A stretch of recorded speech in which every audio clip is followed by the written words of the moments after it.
Здрасти! Сега ще ви покажем вече готовата къщичка. Ето тук има още два рапана, които са разбутани.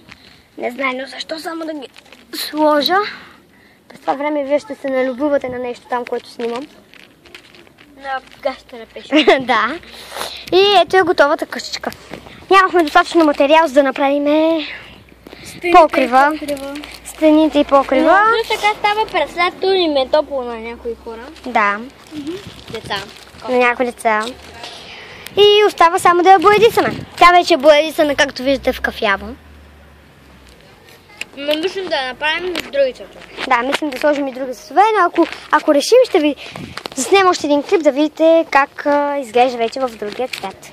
Боядисана. Боядисана, да. Това е само за малки секунди, така че... Това е само за малки секунди.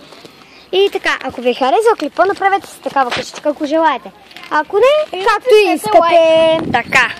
Давай. Да. И натиснете лайк нагоре или Лайк нагоре или лайк надолу и пишете коментари. в коментарите. Довиждане. Чао!